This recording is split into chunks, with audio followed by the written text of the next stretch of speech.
kenalin kami dari Jam Jam Podcast. Podcast. Sebelum itu perkenalkan, nama saya Mariana Mika Poting. Saya Alicia Natalina Darmawan. Dan saya Javier Rafael Ade. Eits, kita pause dulu ya.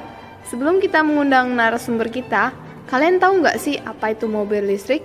Dari yang kita baca, mobil listrik adalah kendaraan yang sepenuhnya atau sebagiannya digerakkan oleh motor menggunakan listrik di baterai, dan baterainya ini dapat diisi ulang. Mobil listrik praktis pertama diproduksi tahun 1850-an dan sangat populer di akhir abad ke-19 dan awal abad ke-20. Ya, benar kata Mika tadi. Jadi, mobil listrik ini udah digunain di Inggris waktu akhir abad ke-19 buat taksi-taksinya. Dan mobil listrik ini juga punya loh banyak keunggulan daripada kompetitor. Contohnya tidak ada suara, tidak ada bau, tidak ada getaran-getaran yang biasanya kita temuin di mobil bensin.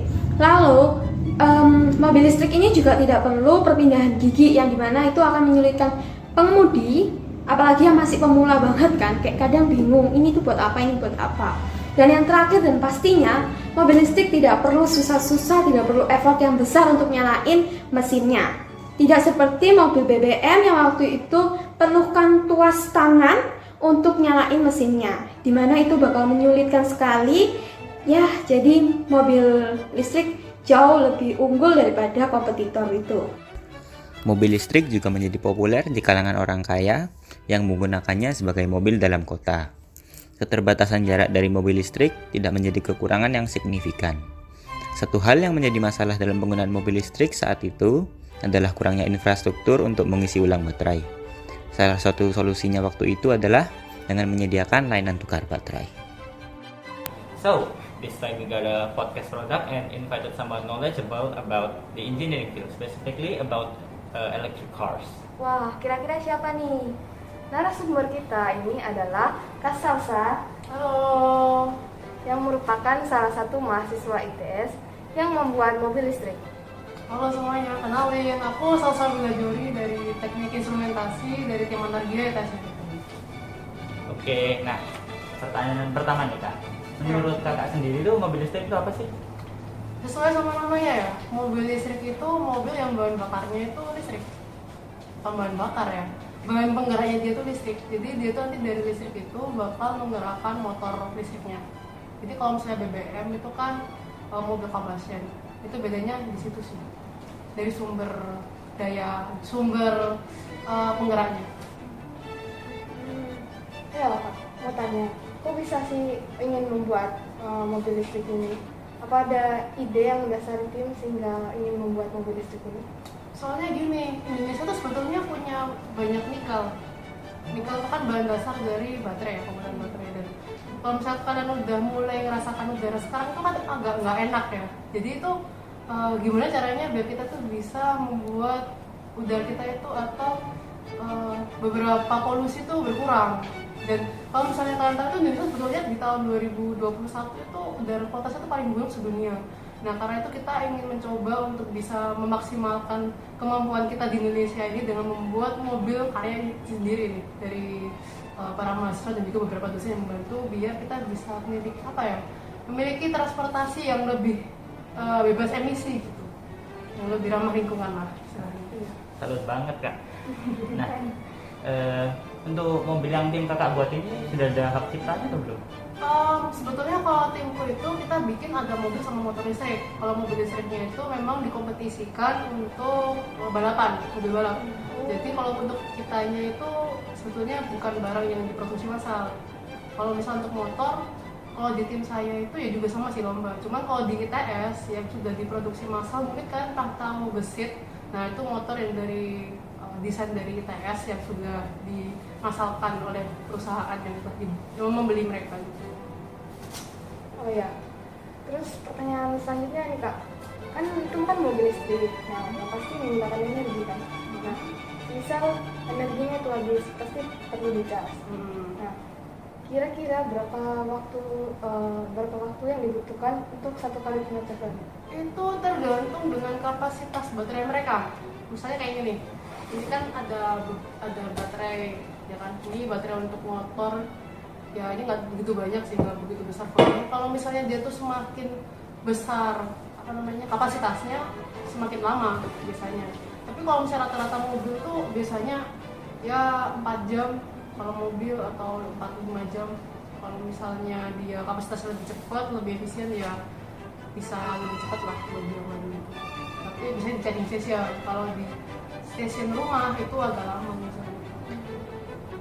Jadi tergantung harganya. Tergantung kapasitasnya. Si Oh. mobil itu kapasitasnya berapa? Kalau semakin besar ya semakin lama. Biasanya kayak gitu sih. Kalau kita ngecasnya ini lebih waktu, itu apakah menimbulkan panas seperti HP kalau dicas lama? Kalau sebetulnya kalau di HP sendiri itu kan ya, kalau di HP itu kan kalian kalau ngecas sudah sampai 100%, itu kan akan ada sistem yang akan memutuskan arus listrik. Iya. Oh, Sebetulnya kalau di mobil juga konsepnya juga sama. Misal dia itu sudah melebihi kapasitas itu ya, kayak udah full nih, udah full. Nanti itu dia akan memutuskan aliran listriknya tersendiri gitu. Biasanya langsung kayak, kalau misalnya mau bensin deh, kalau ngisi bensin, kalau misalnya udah penuh kan bakal berhenti. Sesuai sama takaran. Itu aja sih simpelnya. Kalau buat mobil sama motor yang kakak buat sendiri, udah pernah dijalanin atau belum? Oh sudah, kalau yang motor kita sudah pernah kemarin dipamerkan di G20 di Bali. Waktu itu juga dikendarai sama Pak Ridwan Kamil. Kalau misalnya si mobil ini kita kompetisi balap ya, jadinya kalau misalnya langsung di on the road di lapangan itu belum. Soalnya memang buat di sirkuit aja, memang nggak boleh kalau misalnya di lapangan. Kira-kira satu pengecasan itu bisa menempuh jarak berapa km? Kalau satu cycle ya berarti ya, satu cycle mobil kita itu sekitar 115 km. Itu satu cycle. Tapi kalau misalnya kendaraannya nggak full 100 km per jam ya. Kalau 100 km per jam full itu ya nggak sampai sih, paling cuma sekitar 20 km kan. Kalau misalnya motor juga sekitar 100 km juga, dengan paling cepatnya itu dia itu 80 km per jam kalau motor. Di Surabaya ini udah ada berapa charging station kira-kira? Kalau jujur ya Surabaya itu masih dikit, di TS 1 di jalan mana tuh satu yang aku tahu ya, masih sedikit sih sebetulnya, kayaknya cuma 15-an 12-an kalau di Surabaya. Cuman kalau kalian mau tanya di Indonesia itu setahuku itu di tahun 2021 kemarin tuh ada 219-an. Kalau misalnya buat target tahun 2022 ini itu pemerintah pengennya sekitar 630-an, 340-an per tahun ini. Jadi ya diusahakan bisa segitu sih.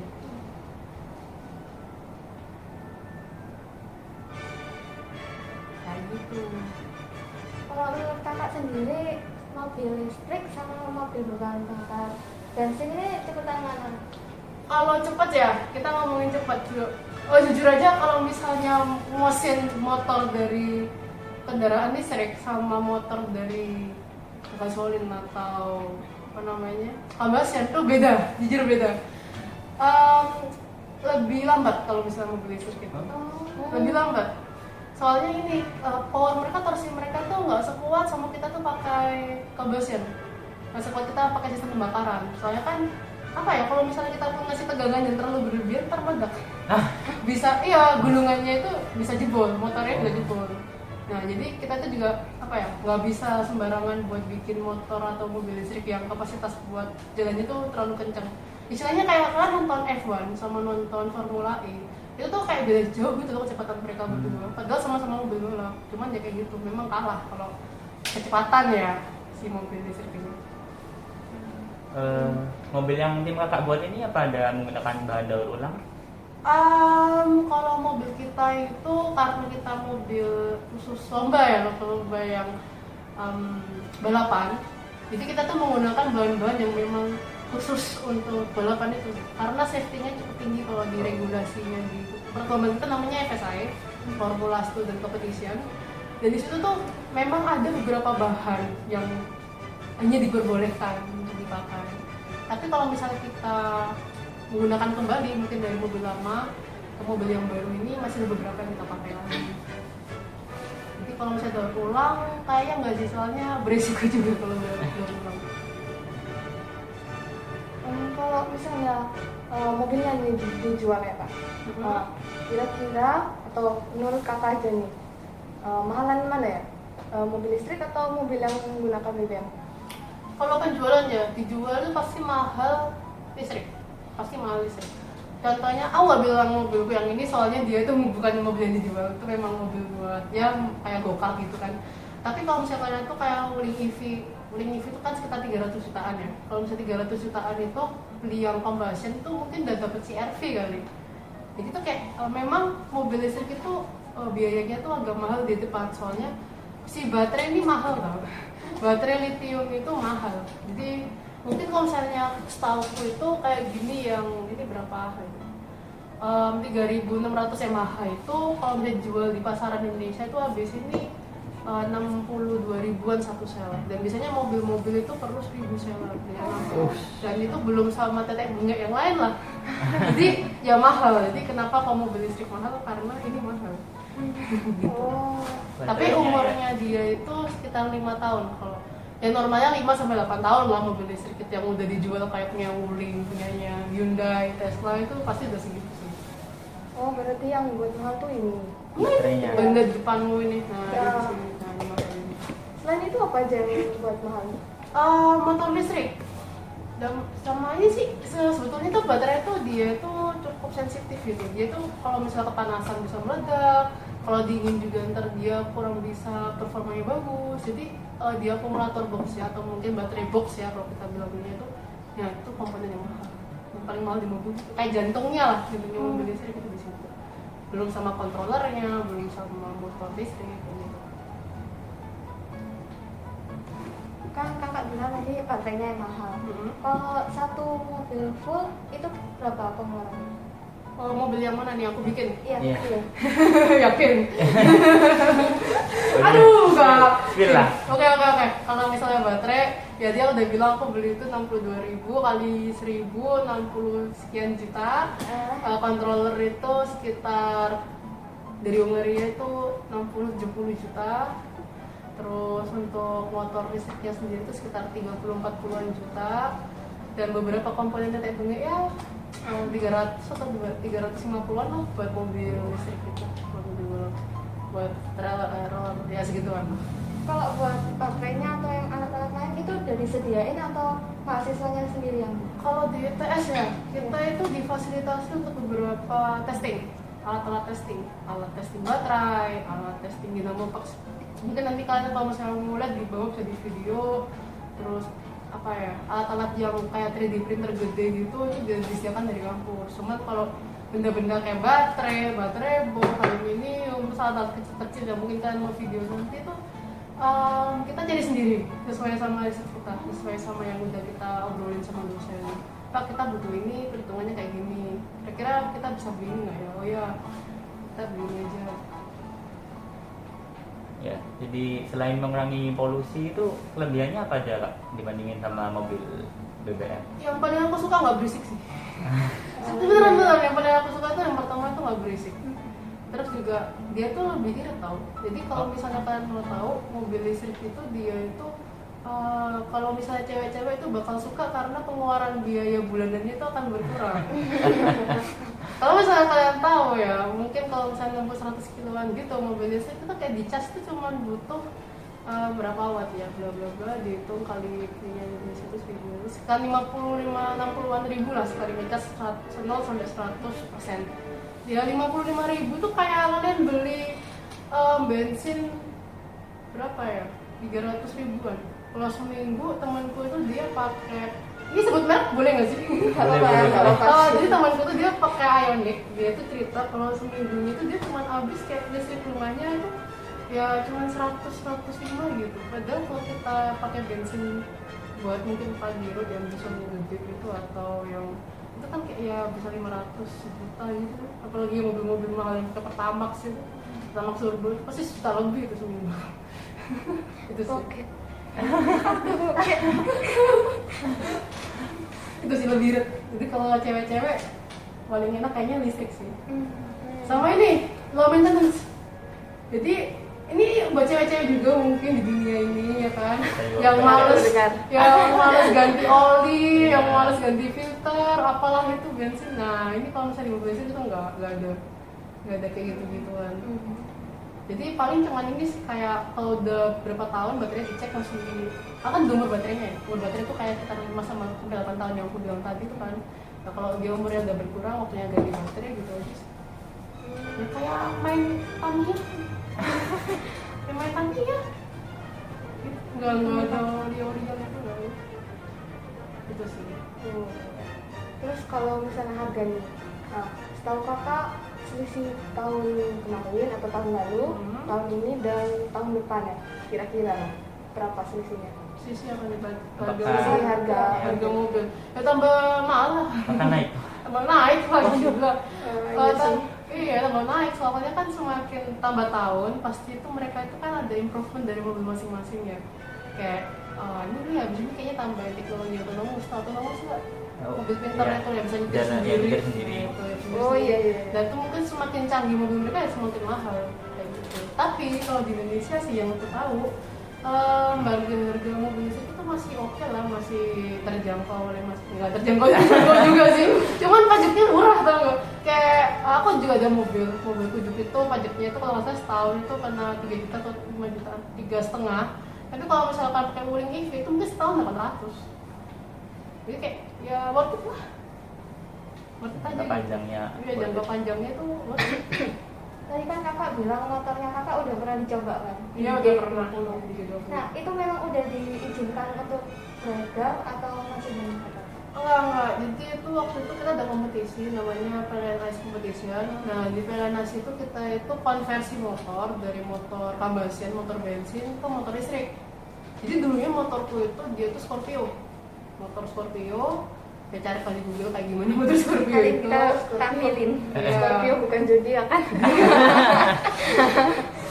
Jadi itu kita ganti mesinnya, kita tambahkan baterai di situ, kita poles lebih bagus lagi, dan alhamdulillah kita dapat juara 1 sih. Dapat juara 1 dan dibawa ke B20.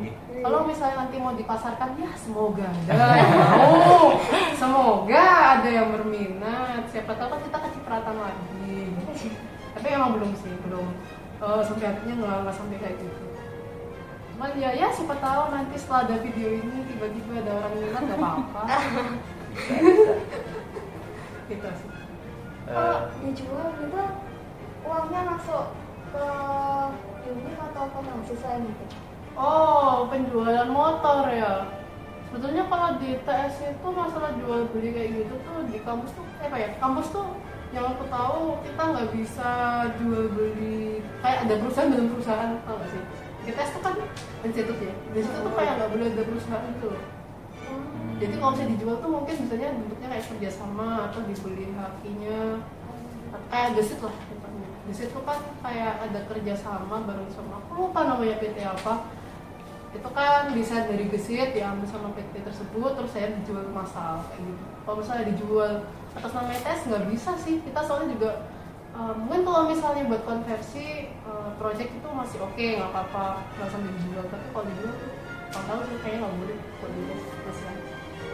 Diam-diam aja. Ya itu mahasiswanya. Waduh. Nah, peraturan-peraturan yang berlaku di mobil listrik ini selain izin di jalan raya apa aja kak? Ini sih sebetulnya ada dua kondisi. Itu dia tuh mobilnya memang udah asli listrik sama dia itu konversi dari BBM ke listrik. Kalau misalnya dia konversi BBM ke listrik, misalnya udah kayak pengecekan mesin, misalnya di STNK-nya bakalan berubah. Yang awalnya dia bensin nanti berapa cc diganti berapa voltage gitu berapa namanya berapa tegangannya dia. Dan kalau misalnya mobil listrik itu biasanya platnya hijau biru. Oh. Beda. Ya, masa nggak ngerti sih, di Surabaya banyak yang beli, ayo nih tau, muling aja banyak. Nggak pernah. Iya, sumpah. Ayo kalian tuh banyak tuh dosen-dosen yang mobil-mobil listrik beneran. Kita ada charging station, ada satu di depan sama di elektro. Nah di situ tuh mobilnya tuh platnya biru. Dan kalau plat biru tuh kalau di Jakarta kan ada sistem ganjil genap. Kalau misalnya listrik tuh nggak kena ganjil, nggak kena. Bebas nih. Enak. Ya keseimbangan Indonesia kayak gitu sama yang aku bilang tadi pajaknya murah. Itu sih peraturan di Indonesia. Jadi kayak ya udah tinggal pakai mobil biasa gitu loh. Peraturannya mungkin kalau yang lebih agak strict ya di bagian kalau konversi ya. Emang kalau udah beli emang listrik itu ya udah kayak pakai mobil bebas itu aja. Cuman ya tinggal dicas aja ya Pak, biar nggak mogok di tengah jalan. Mogok di tengah jalan ya. Jadi ingat pertanyaan berikutnya. Kan BBM ini kan pasti mogok di jalan kan.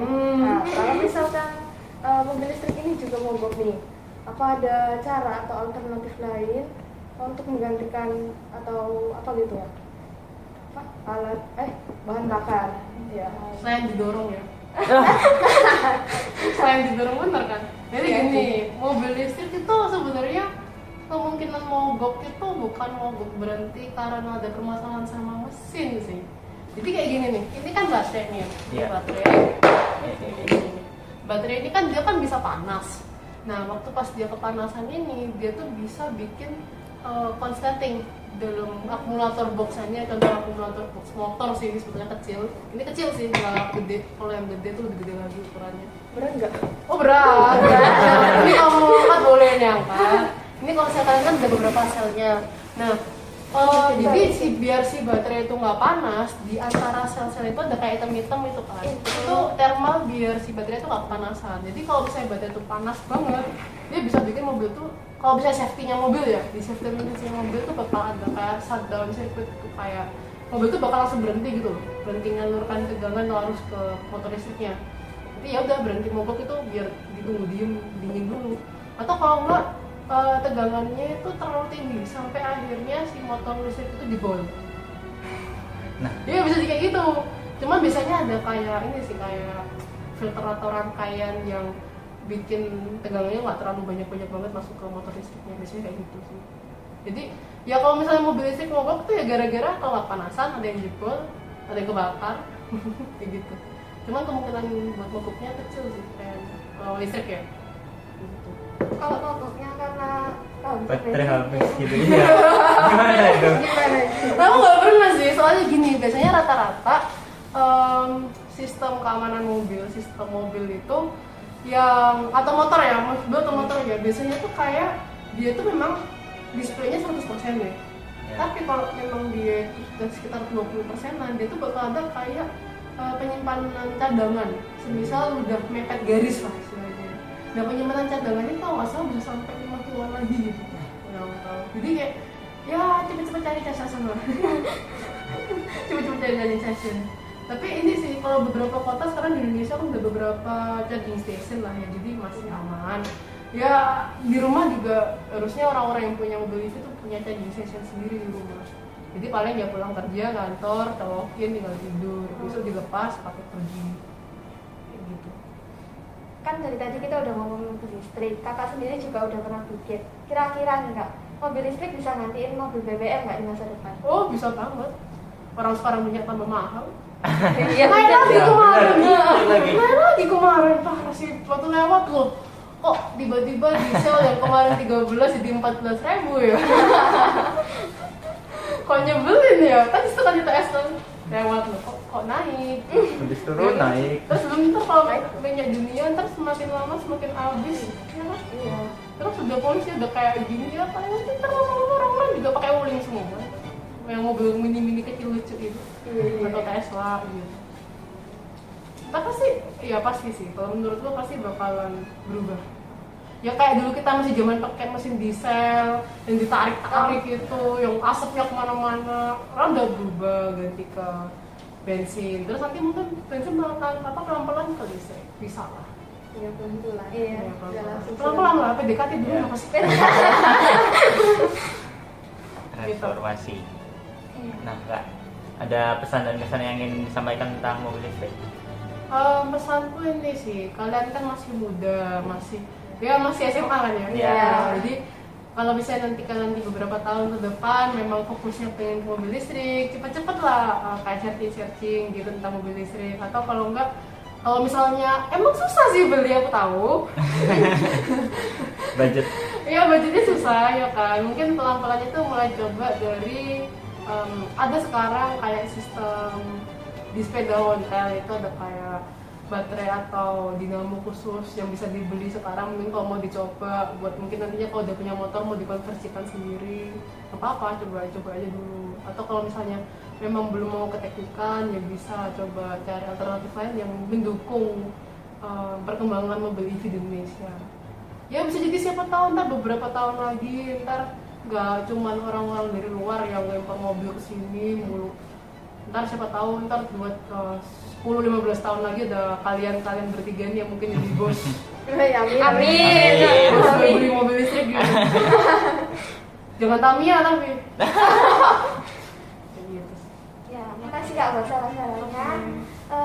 Pertanyaan tadi merupakan pertanyaan terakhir kita. Sekali lagi kita ucapin terima kasih banyak buat Kak Salsa yang mau kita wawancarai untuk keperluan podcast kami. Sekian podcast kami. Bye-bye. Bye-bye.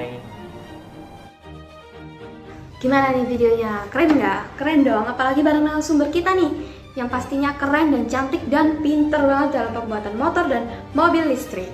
So, 希望大家能够学到莎莎米拉前辈提供的信息，并增强我们对电动车的知识。